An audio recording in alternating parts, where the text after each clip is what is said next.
Hello guys, welcome back to my new vlog. तो सुबह के बज रहे हैं 7:30 और मैं जग चुका हूँ और पूजा भी जग गई है। तो चलिए पूजा से पूछते हैं कि कैसी तबीयत है अब उसकी। पूजा, हाँ। कैसी है तबीयत अब? पहले से बेटर है। पेन वगैरह? नहीं, अब इतना नहीं है, पेन वगैरह से रिलीफ है। अच्छा। हम्म। बर्निंग सेंसेशन तो नहीं हो रही? नहीं नहीं नहीं, इससे थोड़ा रिलीफ कुछ है। खाओगी? हम्म। डॉक्टर तो भूल गया है ना, चाय और बिस्किट के लिए ठीक है। लेके आऊँ? हाँ, लिया आप। ओके। तो गाइस, चाय और बिस्किट के लिए बोला था डॉक्टर ने, तो अभी मैं वही लेने जा रहा हूँ। तो चाय और बिस्किट इनको दूंगा। और गाइस, आपको दिखाता हूँ सुबह का नज़ारा कैसा है विंडो से। ये देखो गाइस, कुछ इस तरह का नज़ारा है बाहर से। ये घर हैं, ये रहे। ये नीचे मेरी गाड़ी खड़ी हुई है, ये रही। और ये है मेन रोड, ये वाला देख सकते हैं आप लोग, जिधर से अगर आज हम डिस्चार्ज हुए तो हम इसी रोड से जाएंगे। ये बाहर सुबह का नज़ारा है हॉस्पिटल का।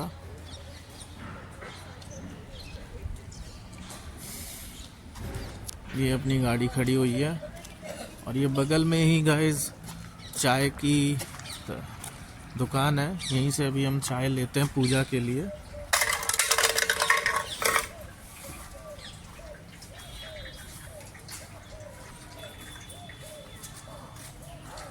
भैया है नहीं क्या? अभी चाय लेने गए हैं। अच्छा। ये देखिए गाइस, पूजा चाय और बिस्किट खाते हुए। हाय कर दो यार। चलो कोई नहीं, हंस दिया यही होता है। और ये रही गाइस मेरी चाय। ये गाइस, तो आज पूजा का डिस्चार्ज है, तो अभी थोड़ी देर में हम डॉक्टर चैम्बर में जाएंगे। तो डॉक्टर कुछ प्रिकॉशंस बताएंगे एंड डाइट प्लान भी, जो कि पूजा को फॉलो करनी पड़ेगी आफ्टर सर्जरी। तो बने रहिएगा हमारे साथ इस ब्लॉग में। सर एक्चुअली क्या है, मुझे ना डाइट के बारे में थोड़ा पूछना था। देखो, डाइट तो आप कुछ भी ले सकती हो, सिर्फ वो चीज़ें नहीं लेनी है जो मैदा से बनी हुई होती है।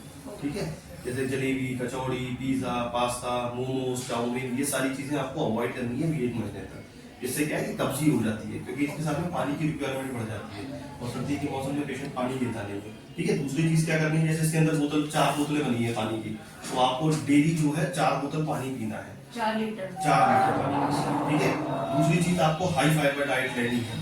फाइबर के साथ में हमेशा पानी लेना ज्यादा जरूरी होता है, कि उससे पहले या बाद में या दौरान पानी जरूर लें, जब भी सलाद, खीरा, ककड़ी, गाजर, मूली खाए, वरना गैस बनती है। ठीक है, अब फाइबर किस किस के अंदर होता है? अनाजों के अंदर होता है, दालों के अंदर होता है, फ्रूट्स के अंदर होता है। जूस ले तो पूरा फ्रूट खाएं, जूस ना लें। जूस लेना नुकसानदायक है। पूरा फ्रूट खाएंगे, उसके अंदर फाइबर होता है। ठीक है, तो वो आपके स्कूल पास करने में वो करेगा। सब्जी खाएं ज्यादा से ज्यादा, बस मैदा से बनी हुई चीजें ना खाएं। ठीक है, एक तो ये चीज हो गई खाने पीने से रिलेटेड। दूसरी चीज होती है कि आपको रोजाना गर्म पानी में बैठ के सिकाई करनी है। प्लास्टिक का टब लेना है, उसमें हल्का गुनगुना पानी डालना है, लैट्रिन के रास्ते को डुबो के बैठना है। 15 मिनट सुबह, 15 मिनट शाम, दिन में 2 बार सिकाई करनी है। बैठने से पहले एक बार हाथ डाल के चेक कर लेना पानी के अंदर कि ज्यादा गर्म ना हो। बहुत सारे लोग जल जाते हैं ज्यादा गर्म पानी में बैठ जाते हैं। ठीक है, उसके अंदर बीटाडीन, सेवलॉन कुछ भी डालने की आवश्यकता नहीं है। Simple water. सिंपल वाटर के अंदर ज्यादा मन करे नमक डाल सकती हो, फिटकरी डाल सकती हो, पर बीटाडीन, सेवलॉन, डिटॉल कुछ भी नहीं डालना। ठीक है, और साफ सुथरा होना चाहिए। सिकाई करने के बाद में अपने पीछे वाले एरिया को पूरा ड्राई कर लेना, गीला नहीं रहे, इस चीज का ध्यान रखना है, क्योंकि अंडरगारमेंट गीले हो जाते हैं तो वो फंगल इन्फेक्शन होने के चांसेस रहते हैं। ठीक है, इन दो चीजों में। तीसरा एक मैं लग्जेटिव लिखूंगा, वो लग्जेटिव जो है वो आपको पूरा 1 महीने तक लेना है। मेरा जो पसंदीदा है वो लैक्टिटॉल करके कंपोनेंट आता है, जो मैं देता हूँ, वो आप वही लीजिए। उससे क्या है, स्टूल ना सॉफ्ट हो, ना ज्यादा पतला होता है, ना उससे हार्ड रहता है, सॉफ्ट होता है, वो इजीली पास आउट हो जाता है, जिसमें पेशेंट को जोर नहीं लगाना पड़ता है। ठीक है, बाकी और जो चीजें होती है उससे लूज मोशन लग जाते हैं, पेशेंट परेशान होता है नेसेसरी। ठीक है, तो इन 3 चीजों का मेरी तरफ से आपको 1 से 1.5 महीने तक ध्यान रखना है। बाकी की दवाइयां जो है वो 7 दिन की लिखी है मैंने इसके अंदर आपको। ये छुट्टी का बच्चा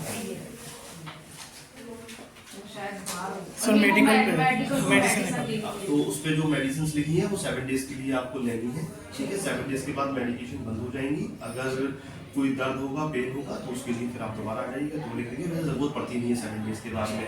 अच्छा, थोड़ा बहुत 1-2 बूंद ब्लड आ सकता है 10 डे से लेकर 20 डे के बीच, क्योंकि लेजर सर्जरी में मस्से जो है वो झुके गिरते हैं 10 से 12 दिन के बाद में। तो जब वो झुके गिरते हैं तो थोड़ा बहुत ब्लड आता है, टकला जैसा आता है, 1-2 बूंद आ जाता है, तो उसमें डरने घबराने वाली बात नहीं है। हो सकता है सिर्फ 1 दिन आए, हो सकता है कि 3-4 दिन, ठीक है। अगर वैसे तो कोई दिक्कत है नहीं, सारी मेडिसिन लिखी है, फिर भी कोई परेशानी करती है तो आप मुझे दिखा दें, ठीक है। सर एक चीज़ और पूछना चाह रहा था, जैसे ये जब फ्रेश होने जाएंगे तो इंडियन और वेस्टर्न किसी पे भी फ्रेश हो सकते हैं? किसी पे भी बैठ सकते हैं। मेरा एक फेसबुक पे पोस्ट पड़ा हुआ है, ठीक है, 5 फरवरी की डेट का, आप उसको एक बार देख लेना।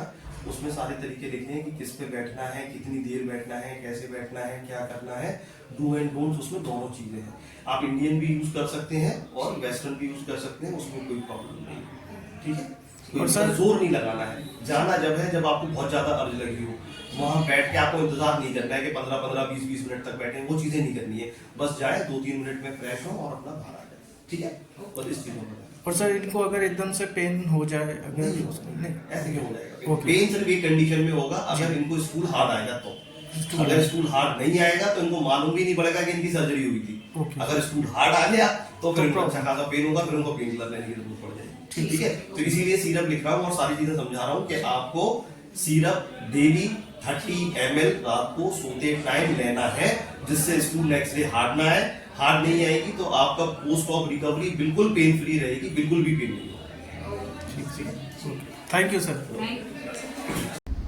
हे गाइस, तो हम लोग डॉक्टर चैम्बर से बाहर आ गए हैं और हम लोगों ने मेडिसिन भी ले ली है।